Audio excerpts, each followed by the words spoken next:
नमस्कार, स्वागत है आप सभी का एफएम न्यूज देख रहे हैं आप और आपके साथ मैं हूं नितिशा बंसल। चलिए शुरू करेंगे दिल्ली और एनसीआर से जुड़ी खबरें।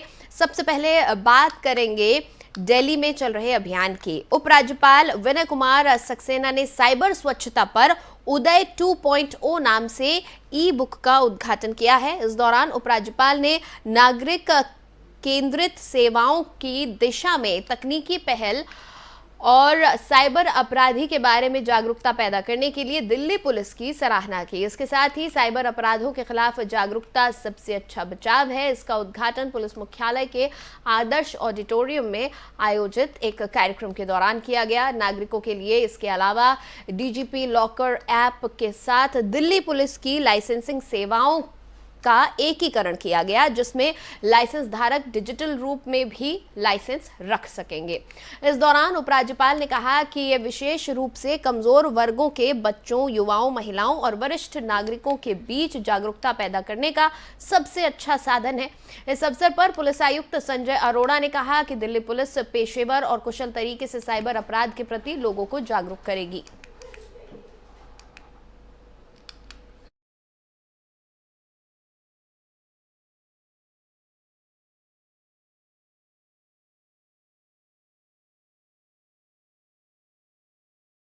जागरूकता पैदा करने के लिए उदय 2.0 नाम की एक किताब का उद्घाटन किया गया है। इसके साथ ही यहाँ पर लॉकर्स के बारे में भी बात हुई है। दरअसल लगातार बढ़ रहे साइबर क्राइम को देखते हुए ये पहल की जा रही है कि तमाम लोगों को जागरूक किया जाए, लोगों को साइबर क्राइम के बारे में बताया जाए, किस तरह से ठग लोगों को अपने जाल में फंसाने की कोशिश करते हैं।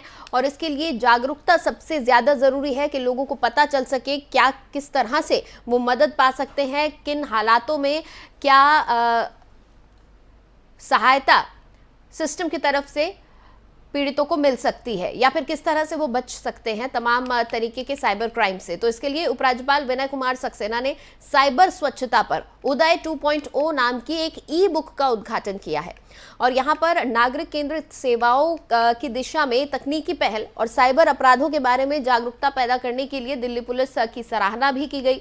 इसके साथ ही उन्होंने कहा कि साइबर अपराधों के खिलाफ जागरूकता सबसे अच्छा बचाव है, क्योंकि अगर आपको अंदाजा होगा कि किस तरह से साइबर अपराध किए जाते हैं, कैसे लोग आपको अपने झांसे में लेने की कोशिश करते हैं, तो आप पहले ही सतर्क हो जाएंगे।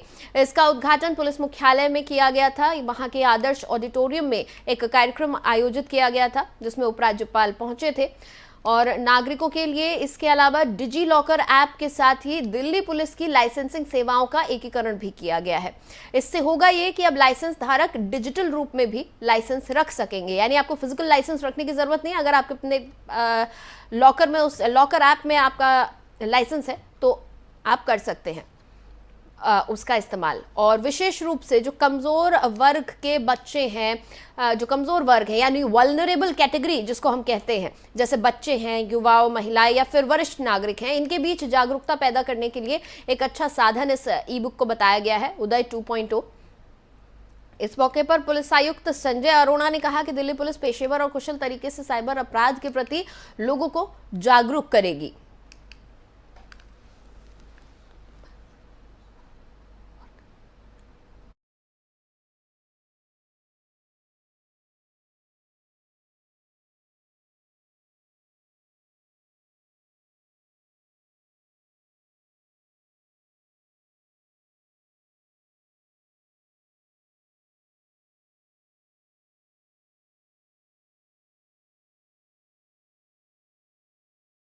चलिए आगे बढ़ेंगे। भलसवा डेयरी इलाके के मुकुंदपुर में हुए दोहरे हत्याकांड मामले में पीड़ित परिवार ने थाने का घेराव किया। परिवार को लगातार केस को वापस लेने की धमकी मिल रही है।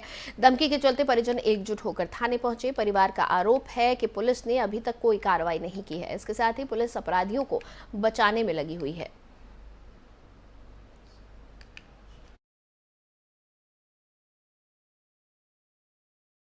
किस तरह से यहाँ पर पुलिस पर आरोप लगाए जा रहे हैं। दरअसल पीड़ित परिवार बिल्कुल भी संतुष्ट नहीं है पुलिस द्वारा की जा रही कार्रवाई से। भलसवा डेरी इलाके की ये खबर है, जहां पर मुकुंदपुर में दोहरा हत्याकांड हुआ था और इस मामले में पीड़ित परिवार ने थाने का घेराव किया है। परिवार को लगातार इस केस को वापस लेने की धमकी दी जा रही है और इस मामले में पुलिस की भी मिलीभगत का आरोप लग रहा है। धमकी के चलते परिजन एकजुट होकर थाने पहुंचे और यहां पर जमकर हंगामा किया है, पुलिस के खिलाफ आवाज बुलंद की है। परिवार का आरोप है कि पुलिस ने अभी तक कोई कार्रवाई नहीं की है और जिससे जो आरोपी हैं उनके हौसले और बुलंद होते जा रहे हैं। इसके साथ ही पुलिस अपराधियों को बचाने में लगी हुई है।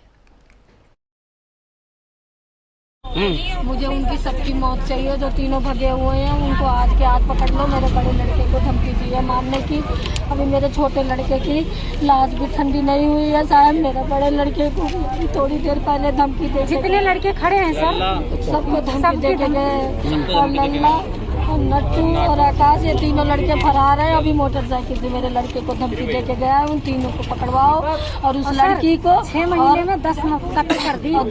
6 महीने में 10 मर्डर हो गए हैं सर, और अभी तक कोई सुनवाई नहीं हो रही है। और जो मेरा लड़का निखिल, मेरे लड़के का दोस्त निखिल मरा है, उसने सुबेरे वाले पेपर में लिखवाया है कि वो 6 महीने से मेरे साथ चैटिंग कर रहा है। अभी 3 महीने वो जेल रह के आया, 10 दिन पहले जेल 10 दिन पहले जेल रह के आया, 3 महीने जेल काट के आया। 10 दिन उसे घर आया हुआ, वो कह रही 6 महीने से मेरे से चैटिंग कर रहा है। इंस्टाग्राम पे पूछो और मेरी बात करवाओ, वो कहाँ है? इंस्टाग्राम पे जिसने ये छापा है, जिसने ये खबर बताई है, उससे मेरी बात करवाओ सर।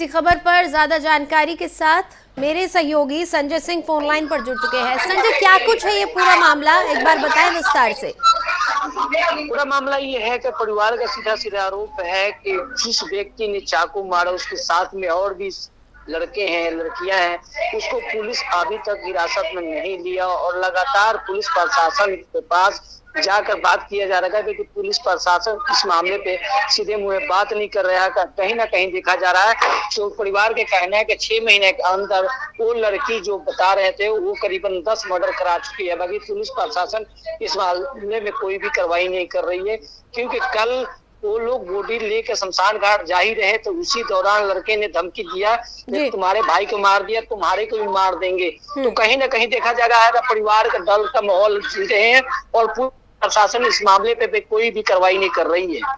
पुलिस की मिलीभगत की बात सामने आ रही है कि पुलिस इनएक्टिव है इस पूरे मामले में, कोई खास कार्रवाई नहीं कर रही है। क्या वजह इसके पीछे नजर आ रही है? क्यों पुलिस परिवार के साथ, पीड़ित परिवार के साथ सहयोग नहीं कर रही है? कहीं ना कहीं देखा जाए तो पुलिस प्रशासन इस मामले पे मिलीभगत नजर आ रही है, क्योंकि प्रशासन को जब परिवार 100 परिवार से ज्यादा थाने का घेराव किया, फिर भी प्रशासन इस मामले पे कोई भी ठोस कदम नहीं उठा रहा। परिवार के सीधा सीधा आरोप है कि कहीं ना कहीं देखा जाए तो उस परिवार से कुछ ना कुछ लेन देन की बात चल रही, इसकी वजह से उस व्यक्ति को अरेस्ट नहीं किया जा रहा है और लगातार धमकी मिल रहा है। परिवार डर के साए में जी रहे हैं। अगर कहीं ना कहीं देखा जाए तो पुलिस प्रशासन इस मामले पे आखिर चुप क्यों है कि इस मामले को लेकर परिवार के कहना का 10 मर्डर 6 महीने में हो गया, मगर उस लड़की और उस लड़के को गिरफ्तार नहीं किया जा रहा है। आखिर कहीं ना कहीं इसमें मिली भगत नजर आ रही है। चलिए, बहुत बहुत शुक्रिया संजय इस पूरी जानकारी के लिए। आप नजर बनाए रखिएगा।